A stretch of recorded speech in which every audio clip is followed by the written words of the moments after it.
salah satu hal yang sering membuat kita galau. Sebagaimana Tuhanmu telah mencukupkan rezekimu di hari kemarin, maka jangan khawatirkan rezekimu untuk esok hari. Ini kan sering membuat kita gelisah, apalagi teman-teman mahasiswa. Besok mau jadi apa? Besok mau kerja apa? Besok bisa makan apa tidak? Bisa bayar kuliah atau tidak? Dan seterusnya. Loh, kalau kalian kemarin-kemarin bisa survive, kalian kan kemarin juga masih belum punya pekerjaan. Kalian kemarin juga masih bergantung sama orang tua. Kalian masih belum mandiri juga kemarin. Tapi toh Allah menghadirkan rezekimu dengan jalan yang ada, mungkin lewat orang tua, lewat beasiswa, lewat tetangga. Itu kan rezeki dari Allah. Kalau Allah kemarin mencukupkan rezekimu, besok juga begitu. Maka tidak perlu khawatir, tidak perlu nabrak-nabrak aturan, tidak perlu menerjang yang salah, yang keliru hanya demi rezeki. Rezeki sudah ada yang ngatur. Ini kalau diceramahkan mudah, tapi kalau dipraktekkan kelihatannya sulit. Orang selalu saja galau, selalu saja gelisah dengan rezeki. Kalau engkau tidak punya pekerjaan, gelisah, itu menurut saya manusiawi, karena manusia itu diantara fitrahnya adalah kerja. Punya aktivitas, punya penghasilan. Tapi urusan hasil, urusan rezeki jangan dikhawatirkan. Itu urusannya Allah. Sebagaimana dawuhnya Imam Malik minggu lalu yang kita kutip, bahwa lakukan saja sesuai bidangmu sebaik mungkin, sesuai yang harus kamu lakukan, tugas-tugasmu sebaik mungkin. Urusan rezeki kembalikan lagi pada Allah, karena Allah yang mengatur, Allah yang mencukupkan. Ini sama maksudnya dengan kata-kata dari Imam Syafi'i ini. Itu saya bawa sebuah syair yang terkenal sekali. Ini nasihat agar kita tidak mencampur uang yang haram dengan yang halal. Ia kumpulkan yang haram dengan yang halal, supaya menjadi banyak. Yang haram pun masuk ke dalam yang halal, lalu ia merusaknya. Oke, ini ada cerita di balik syair ini. Jadi satu ketika ada seseorang yang menghadap ke Imam Syafi'i. Orang ini mengeluhkan rizkinya tidak cukup. 1 bulan dia mendapat gaji 500 dirham. Tapi gaji sebesar ini rasanya sudah besar. Kok masih susah memenuhi kebutuhan sehari-hari dalam 1 bulan. Orang ini mengadu pada Imam Syafi'i. Nah, nasihatnya Imam Syafi'i agak aneh. Katanya Imam Syafi'i, oke, bulan depan kamu mintalah gajimu diturunkan menjadi 400 dirham saja. Oh, ini aneh ya, orang merasa kekurangan kok gajinya tidak cukup malah diminta turun. Tapi karena yang meminta seorang ulama besar yang dekat dengan Allah, ya dituruti. Minta penurunan gaji. Bulan depan gajinya jadi 400 dirham. Tapi tetap 400 dirham pun dia masih kesulitan, masih kekurangan. Menghadap lagi pada Imam Syafi'i. Terus katanya Imam Syafi'i, wah ini ada yang salah. Coba kamu minta turun lagi 300 dirham untuk bulan depan. Ini orang ini semakin heran, loh kok tambah turun. 500 rasanya kurang, 400 masih kurang, sekarang disuruh 300. Tidak apa-apalah, yang menyuruh beliau insya Allah ada hikmahnya, ada rahasianya. Diikuti. Minta diturunkan 300 dirham. 300. Nah, setelah 300 gajinya rasanya kok malah tenang.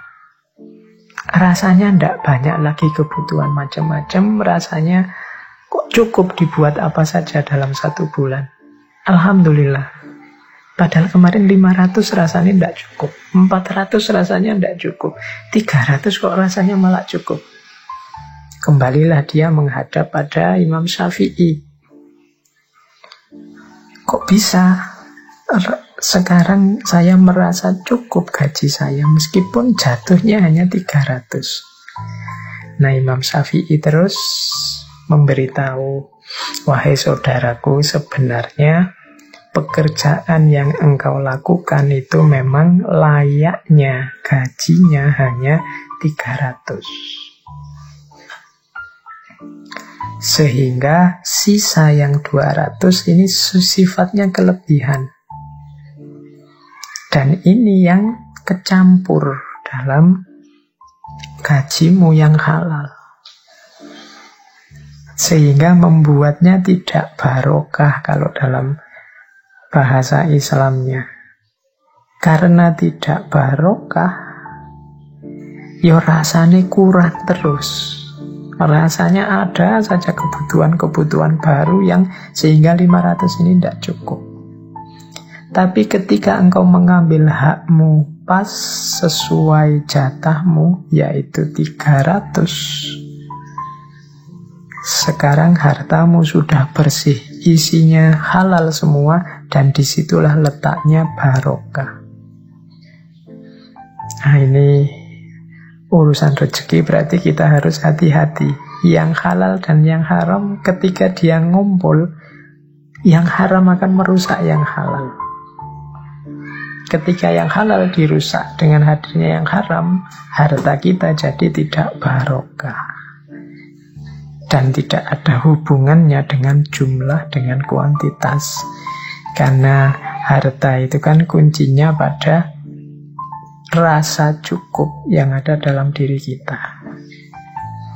Oke, jadi ya ini untuk bahan renungan kita semua. Semoga teman-teman yang mendengarkan ini hati-hati dalam pengelolaan rezeki. Jangan sampai harta yang kita pegang tidak barokah atau kecampur-campur sehingga tidak barokah. Baik, teman-teman,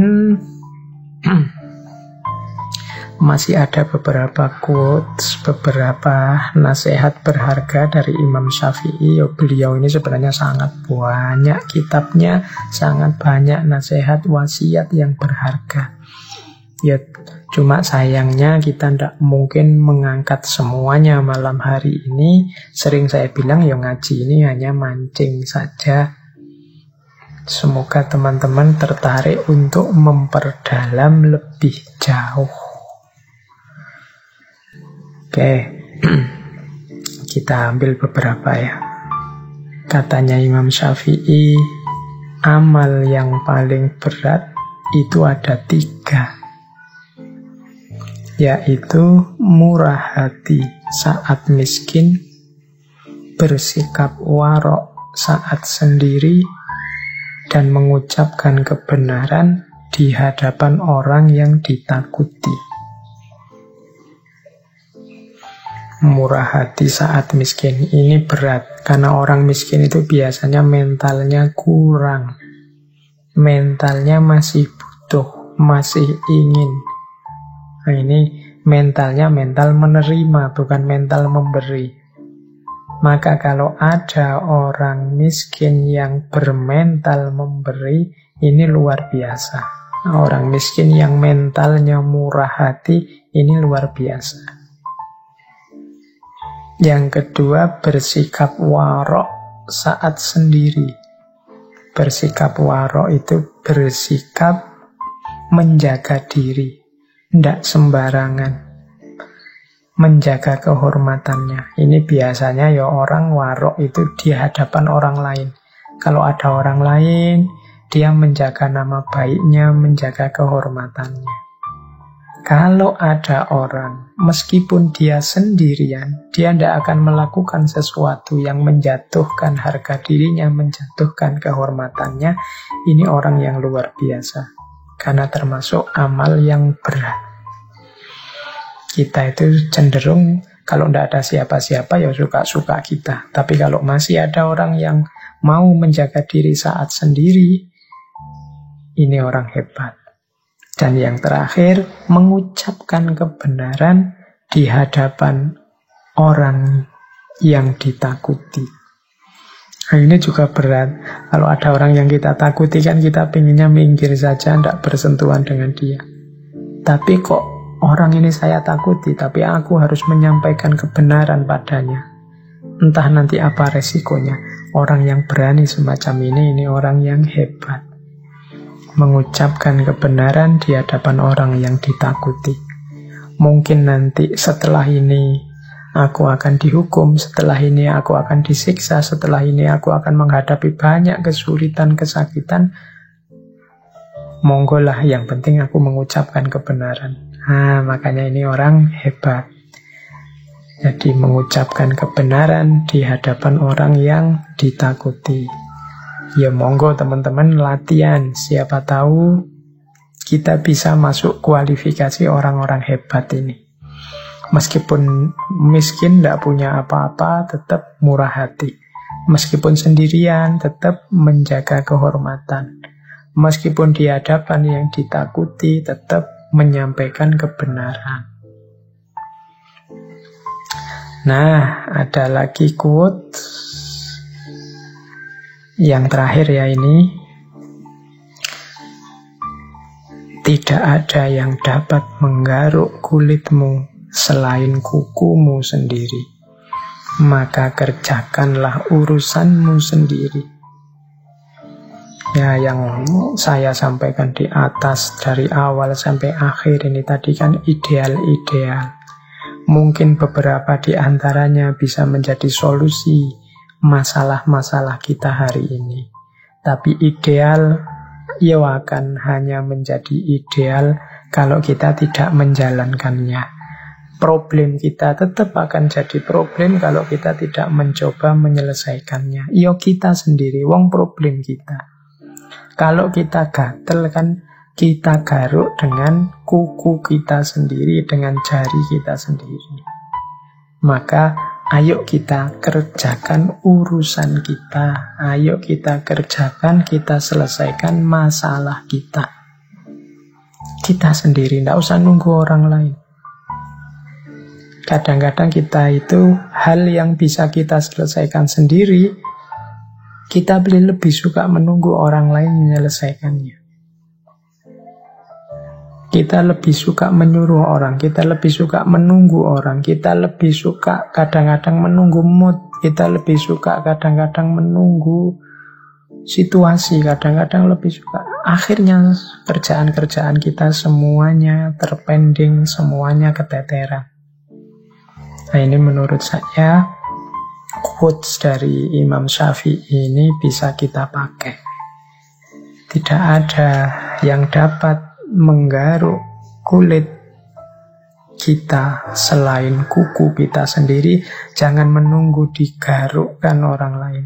Kalau orang lain yang menggaruk, mungkin gatalnya hilang, tapi karena dia tidak perhitungan jadinya lecet. Atau mungkin karena dia takut kita lecet, akhirnya gatalnya tidak hilang, cuma dilus-lus saja. Yo, yang paling ngerti masalah kita itu ya kita sendiri. Jadi tidak ada yang dapat menggaruk kulitmu selain kukumu sendiri. Nah, yang terakhir untuk penutup, ini ada kalimat.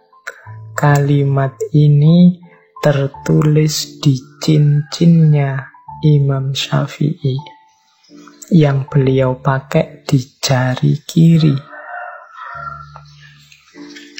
Kalimatnya bunyinya ini. Kafa billahi fiqotan li Muhammad bin Idris. Artinya, cukuplah Allah sebagai pegangan, cukuplah Allah sebagai sandaran yang dipercaya oleh Muhammad bin Idris. Nah, ini dibawa kemana-mana oleh Imam Syafi'i, mungkin untuk mengingatkan beliau bahwa hidup ini pada akhirnya kunci utamanya adalah keimanan kita, kepercayaan kita kepada Allah.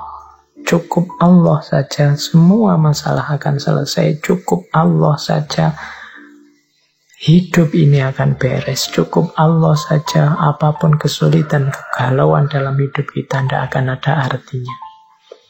Kafa billahi sikotan li Muhammad bin Idris. Oke, semoga ini juga bisa menginspirasi kita, orang yang beriman kepada Allah, orang yang kepercayaannya sangat dalam akan Allah, maka dia hidupnya akan dipenuhi dengan cahayanya Allah. Dia hidup dengan penuh harapan, tapi sekaligus tidak sembrono karena dia juga punya khauf, punya rasa takut kepada Allah. Hidup yang tidak sembrono, tapi juga hidup yang tidak putus asa. Hidup yang serius berusaha, tapi juga hidup yang mau untuk tawakal. Hidup yang siap melakukan ikhtiar, tapi juga siap menerima segala ketetapan dari Tuhan. Nah, hidup seperti inilah yang ideal dalam Islam. Hidup yang menjadi kunci kebahagiaan duniawi maupun ukhrawi. Baik teman-teman, saya kira itu ya, sudah malam waktunya. Terima kasih bagi yang sudah ikut mendengarkan saya bicara 2 jam lebih sedikit. Semoga apa yang saya sampaikan malam hari ini membawa manfaat, maslahat untuk hidup kita semua. Jadi titik pijakan awal kita untuk meningkatkan kualitas diri.